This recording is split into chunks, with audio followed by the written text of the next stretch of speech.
Hi friends. Kompella Madhavilatha ఇటీవల కాలంలో హైదరాబాద్ పాతబస్తీ నియోజకవర్గం నుంచి బీజేపీ పార్టీ ఎంపీ స్థానానికి అభ్యర్థిగా కంటెస్ట్ చేయబోతున్న వ్యక్తి కొంపెల్ల మాధవీలత.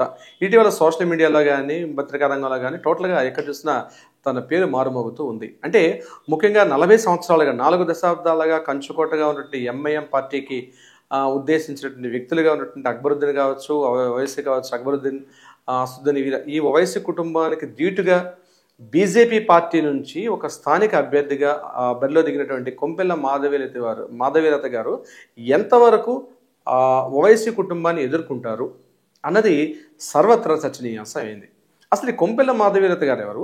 ఇటీవల ఈవిడ సోషల్ మీడియాలో ఉవ్వెత్తున తను చేసుకున్న ప్రచారం వల్లనే కేవలం బీజేపీ పార్టీ తనకి అధికారంలో అంటే తన పార్టీ టికెట్ ఇచ్చిందా, నిజంగా పార్టీ టికెట్ తీసుకోవడంతో సరిపోతుందా, లేకపోతే నిజంగానే ఓల్డ్ సిటీలో తన ఐడెంటిటీని తను ప్రూవ్ చేసుకొని రాబోయే ఎన్నికల్లో తన జెండా బీజేపీ జెండాని ఎగరవేస్తుంది అన్నది కొంతవరకు మనం విశ్లేషించే ప్రయత్నం చేద్దాం. అయితే కొంపెల్ల మాధవీలత గారు అనే ఒక వ్యక్తి హైదరాబాద్ లోకల్ వ్యక్తిగా వెస్టమార్డుపల్లిలో ఉన్నటువంటి ఒక వ్యక్తి. తను మ్యారేజ్ చేసుకొని విరించి హాస్పిటల్ చైర్మన్గా సీఈఓ గారు అయిన తర్వాత కొంతవరకు విరించి హాస్పిటల్ మీద నెగిటివిటీ పాజిటివిటీ ఉన్నప్పుడు కూడా తను ఇటీవల పార్టీ టికెట్ తీసుకున్న తర్వాత అందరి దృష్టి కొంపెల్ల మాధవీలతగా ఉన్నటువంటి బీజేపీ పార్టీ అభ్యర్థిగా ఉన్నటువంటి కొంపెల్ల మాధవీలత గారి చుట్టూ తిరుగుతుంది.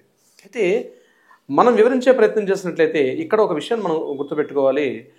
4 దశాబ్దాలుగా కంచుకొట్టగా ఉన్నటువంటి ఓవైసీ కుటుంబానికి సరైన వ్యక్తి బీజేపీకి దొరకలేదా?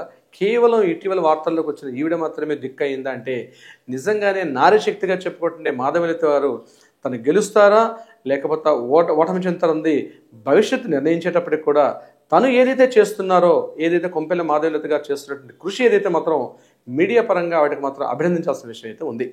ఎందుకు ఈ విషయాన్ని మనం తెలియపరుస్తున్నామంటే ఒక సంప్రదాయ కుటుంబానికి చెందినటువంటి ఒక వ్యక్తిగా పూర్తి మడికట్టు ఆ ఆచార వ్యవహారాలతో ఉండి ఓల్డ్ సిటీలో మెజారిటీ ఓట్ల శాతంగా ఉన్నటువంటి ముస్లిమ్స్కి ఈ రకమైనటువంటి ఆపోజిట్ అంటే ఏంటి, ఏదో మామూలుగా శారీ చుడీదార్ డ్రెస్ వేసుకున్నటువంటి ఒక లేడీగా కనిపించట్లేదు. పూర్తిగా చేతికి గోరింటాగా పెట్టుకొని ఒక సంప్రదాయ వండితగా పూర్తి హిందూవాదిగా ఒక ఐడెంటిటీని నిలుపుకున్న వ్యక్తి.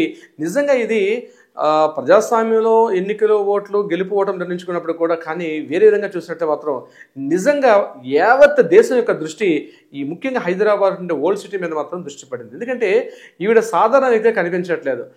చూడడానికి మాత్రం పూర్తి ఒక హిందూ, ఒక బ్రాహ్మణ స్త్రీ, అంటే మడికట్టు చీరతోటి పూర్తిగా పూజా పురస్కారం. ఇటీవల ఒక వీడియో కూడా రిలీజ్ చేశారు.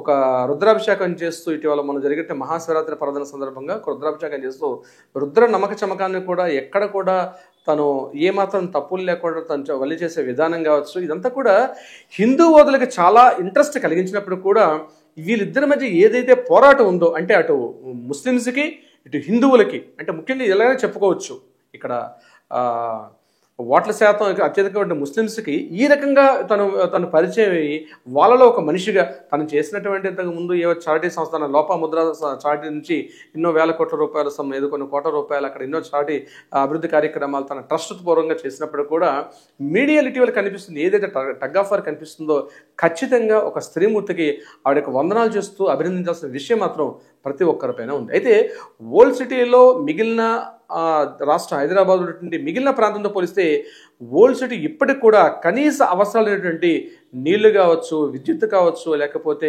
మిగిలిన ప్రాథమిక అవసరాలు అన్నిటికీ కూడా దూరంగా ఎక్కడో ఒక సోమాలియా, ఒక సుడాన్గా ఉన్నటువంటి ఒక ప్రాంతాలు ఎలా అయితే జీవిస్తారో అటువంటి ప్రాంతాలుగా ఇప్పటికి కూడా ఓల్డ్ సిటీలో చాలా మురికివాడలతోటి ఇప్పటికి కూడా ప్రాపర్ డ్రైనేజీ ఎటువంటి అంటే ప్రభుత్వం అందజేస్తున్న ఏ యొక్క పథకాలు కూడా వాటికి అందుబాటులో అందకుండా ఇప్పటికీ కూడా చాలా దూరంగా ఉన్నారన్న మాట మాత్రం 100% అది వాస్తవం.